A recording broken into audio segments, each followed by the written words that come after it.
where the mafia used to meet at. Seelbach Hilton Hotel, Louisville, Kentucky. Here's the bar.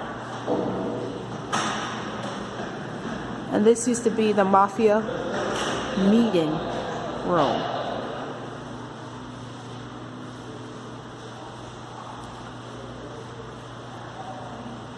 Big old the ceiling.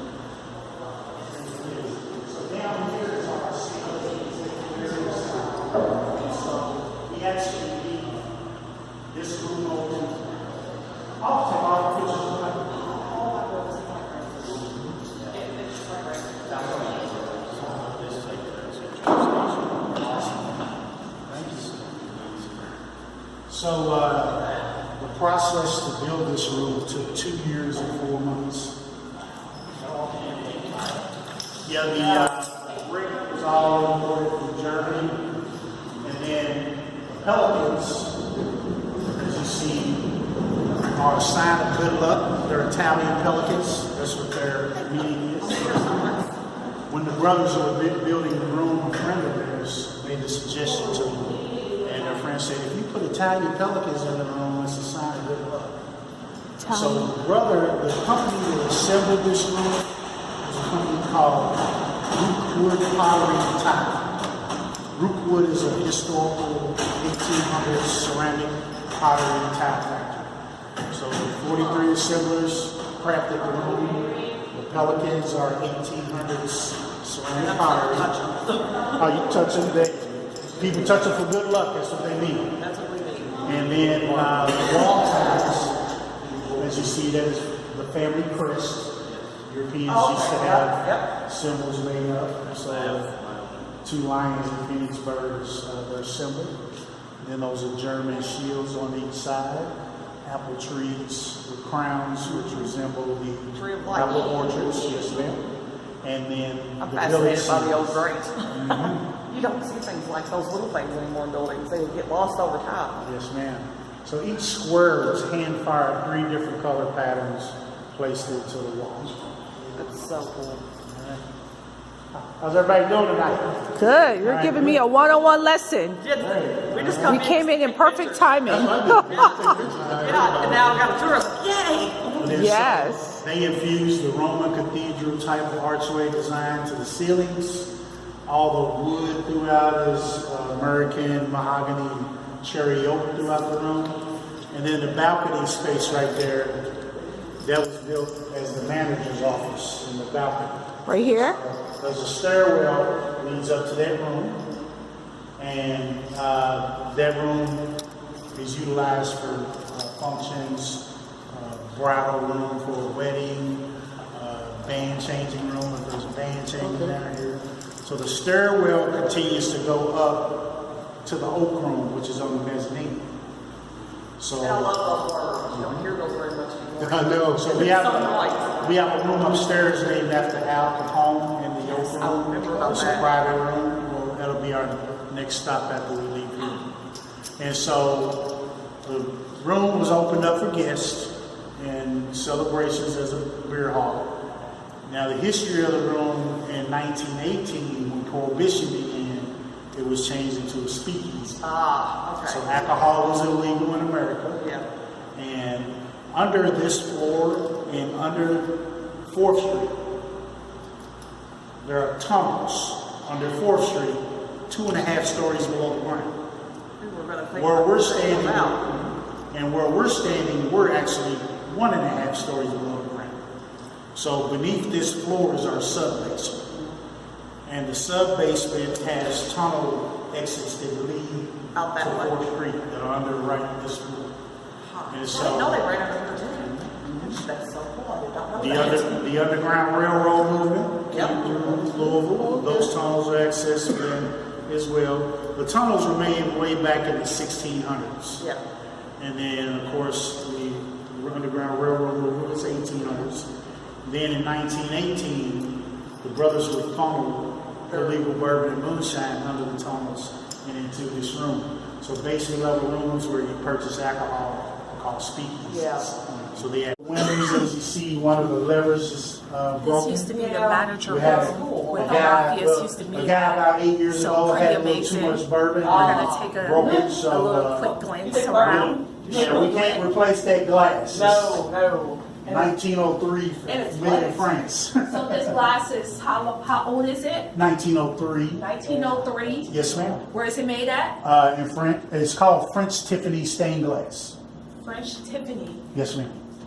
And it's all black too. Wow. One more time. The stairwell where we're standing goes up 2 floors to our mezzanine room called the Oak Room, which was built as a gambling room. And so there's a private room inside of the gambling room that was named after Al Capone. So he and the Seelbach brothers developed a business relationship during the Prohibition era. And so they actually renamed the room upstairs after him. It has a couple of secret panel doors and a 2-way mirror space for hideout. And that's going to be our next stop. Good to see you. But, Awesome. he will be shown down these stairs, down and at the back of the Rathskeller, and then under the hotel. So you can get to away. the tunnels. I have a picture actually of what the tunnels look like under the hotel. So we have this book that we provide for sale. We have a historian here. His name is Larry Johnson. And Mr. Johnson has been here for 34 years and has written this wonderful book. So that's what the tunnels look like under the hotel, which are on our property. So you go through there and then you hit the big tunnels of 4th Street. So 4th Street is the main artery street through Louisville. Okay. Once you're on the river, you come south this way, you go through the Seelbach.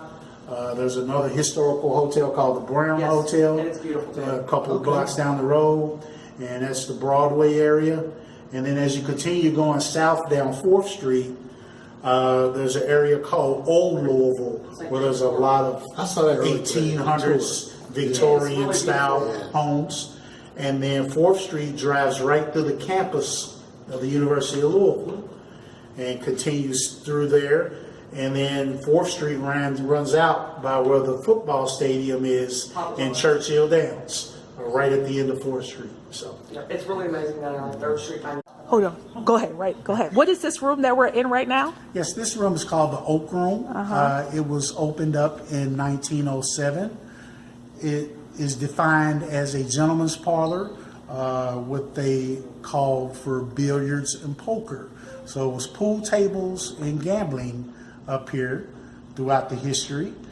The room now is currently used for banquet functions through our sales department for all different types of events. Okay. These the original popular. Here's the room. Yes, ma'am.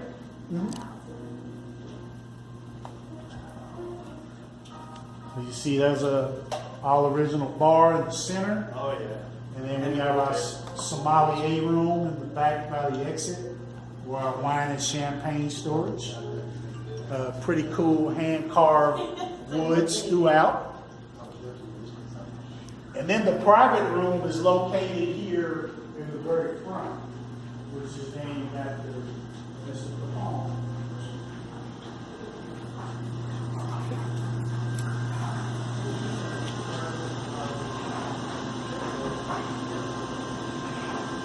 So show me. What is this room? What is this room? So this room is called the Al Capone room. Al Capone room. Where It's tiny. a famous gangster used to hang out. Well, people were a lot smaller back in the early days of the history of America, of course. Now, this room was originally built for the lead waiter of the Oak Room. Okay, so behind this panel door, as you see, there's a mirror. Okay. So that's a closet space. The space was called the captain's closet. And so when the brothers and Al met during the Prohibition, they ended up taking a liking to each other. Then the brothers decided to rename the room after him. He in turn had this 2-way mirror sent down from Chicago and installed in the wall space. Okay? So this panel door enters behind that mirror. This panel door over here has a stairwell behind it that connects down to the rat cellar. So this is his actual panel door and escape route that he used to access back in the day. Wow, that is amazing. Thank you. Room? Yeah, what did Al Capone do in the ballroom? Well, now, the ballroom was a dream of the brothers to build the very first grand style ballroom. Who are the brothers again? Louis and Otto Seelbach. Okay. We're at the Seelbach Hilton Hotel. And what did they do? They immigrated from Germany and built this hotel in the 1800s design. Oh, wow. Many of the materials were imported from Europe. You'll notice Italian marbles, French crystal chandeliers, bronzes from Norway, Swiss clocks. We have linens from Ireland. The curtains that you see are Irish linen. So every element of Europe that they could get their hands on, they infused into the hotel. That is amazing. So right now, here's the ballroom. Once the wedding party goes, they would have to sit right here, right? Because otherwise, the people back here can't see anybody on these two sides. Well, there'll be a DJ and a dance floor right here. They're going to put the dance So floor this, down. the amount of tables, as you see, maybe, how many we got? 1, 2, 3, 5, 6, 10, 11, 12, 13, 14. So this is for about 220 people.